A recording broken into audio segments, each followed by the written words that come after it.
Halo para penggemar dan pecinta fisika, pada video kali ini saya akan melanjutkan pembahasan mengenai tegangan dan arus AC bagian yang kedua.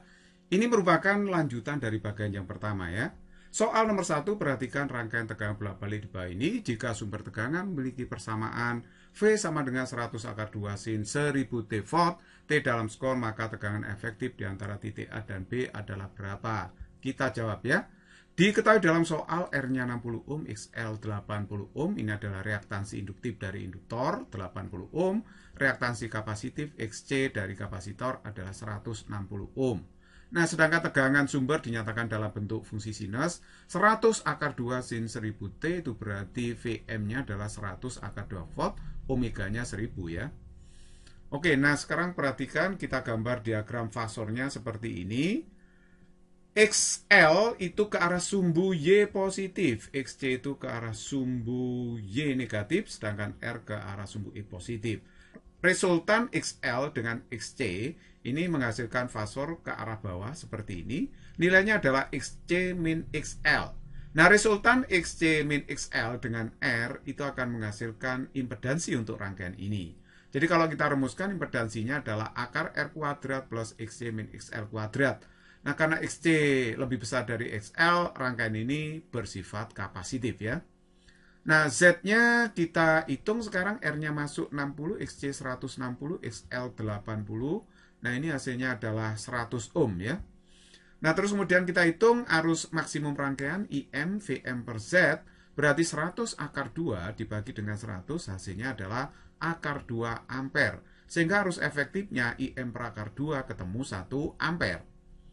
Nah, terus kemudian karena kita ditanya berapa tegangan efektif antara titik A dan B, maka kita cari impedansi antara titik A dan B dulu. Nah, kita tahu antara titik A dan B ini hanya mengandung R dan XL. R itu fasornya mengarah ke sumbu X positif, XL ke Y positif. R dengan XL itu resultannya adalah ini ya, ZAB. Jadi kita bisa menghitung ZAB itu berarti akar R kuadrat plus XL kuadrat. Nah, jadi kalau begitu ZAB R-nya 60, XL 80 ya. Akhirnya kita dapatkan ZAB 100 ohm. Nah, VAB itu berarti I efektif dikalikan ZAB. Ingat ini rangkaian seri ya. Arus yang mengalir dalam setiap komponen itu sama besarnya, yaitu 1 ampere efektifnya. Jadi VAB itu I efektif kali ZAB, I efektifnya 1, ZAB-nya 100. Nah, kalau kita kalikan berarti VAB efektif hasilnya adalah 100 volt. Jadi kalau begitu jawaban yang tepat adalah E. Berikut nomor 2, resistor dan induktor dihubungkan seri, kemudian ujung-ujung rangkaian tersebut dihubungkan tegangan bolak-balik seperti yang ditunjukkan gambar. Arus rangkaian pada T 0,01 pi detik adalah berapa dalam ampere ya? Kita jawab. Nah, dalam soal ini, tegangan sumber dinyatakan sebagai fungsi sinus. V sama dengan 320 sin 100 T dalam sistem internasional, T-nya skon, V-nya volt. Nah, berarti kita tahu bahwa Vm dari persamaan tegangan ini adalah 320 ya. Vm-nya 320, sedangkan omeganya adalah 100, ya kan? 100 radian per skon. Nah, oke, terus kemudian XL-nya kita cari dulu, omega kali L, yaitu 100 kali 0,6, berarti 60 ohm. Nah, R dengan XL itu fasornya tegak lurus, jadi impedansi rangkaian ini kita bisa cari pakai ini, akar R kuadrat plus XL kuadrat. R-nya kita masukkan 80 ya, sedangkan XL-nya 60, yang sudah kita hitung ini, hasilnya adalah 100. Nah, kalau Vm-nya IM kali Z. Jadi kalau begitu Vm-nya 320, IM-nya kita cari, Z-nya 100. Sehingga IM-nya ketemu 3,2 ampere. Nah, kita bisa mencari berapa perbedaan fase antara arus dengan tegangan pakai cos theta. Lihat cos theta itu samping bagi miring ya, berarti R per Z. R per Z berarti 80 bagi 100, 4 per 5, berarti theta-nya ketemu 37 derajat. Nah, sehingga kalau kita gambarkan begini ya, diagram fasor tegangan dan arus seperti ini. VR itu tegangan pada hambatan R, VL itu tegangan pada L. Nah, V itu adalah tegangan sumber ini ya. Jadi resultan dari VR dengan VL. Arus kalau kita gambarkan ke arah sumbu X positif seperti ini. Nah, kalau ini sudutnya theta sama dengan yang tadi, theta yang tadi yaitu 37 derajat tadi ya. Fasor itu muternya melawan putaran jarum jam. Kalau melawan putaran jarum jam, hitam, berarti tegangan mendahului arus, atau arusnya tertinggal terhadap tegangan sebesar 37 derajat.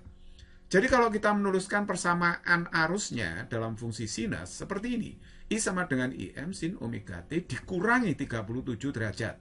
Sekali lagi karena arus itu telat terhadap tegangan, makanya di sini kenapa minus gitu ya. Nah, terus kita masukkan IM-nya adalah 3,2 sin omeganya 100 T min 37. Nah, sekarang coba lihat, ini sudah saya alihkan ke sini ya. Pada T 0,01 piskon, arusnya berapa nilainya? Itu kan yang ditanyakan dalam soal.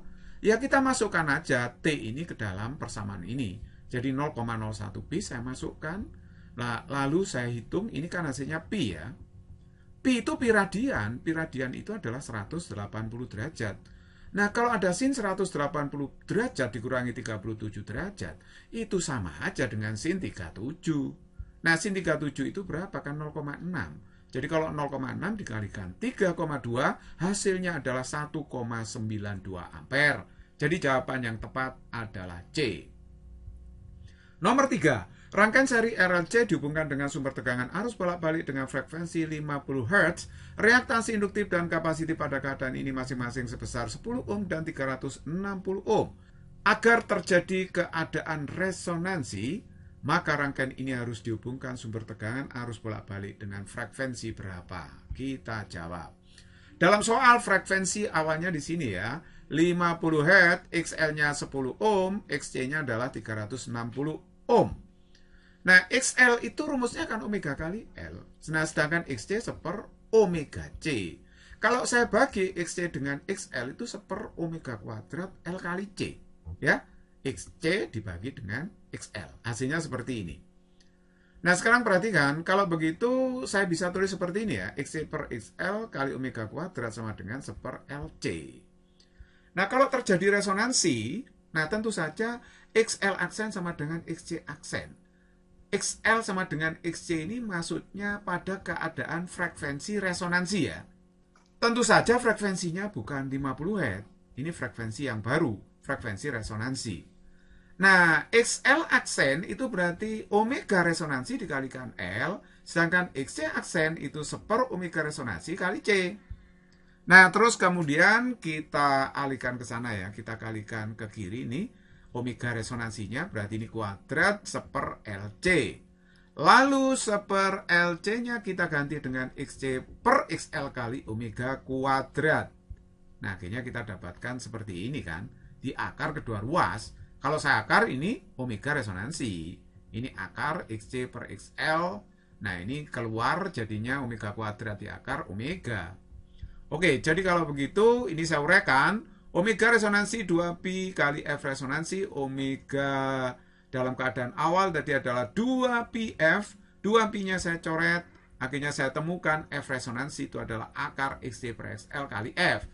Kita tinggal masukkan aja, XC per XL itu berapa? XC-nya 360, XL-nya kan 10 ya, sedangkan F awalnya tadi kan 50, F awalnya tadi ya, 50, sebelum terjadi keadaan resonansi. Jadi kalau begitu di sini 360 dibagi 10 diakarkan 6 ya. 6 kali 50. Hasilnya adalah 300 Hz. Nah, inilah frekuensi resonansi yang dicari. Jadi kalau begitu jawaban yang tepat adalah C.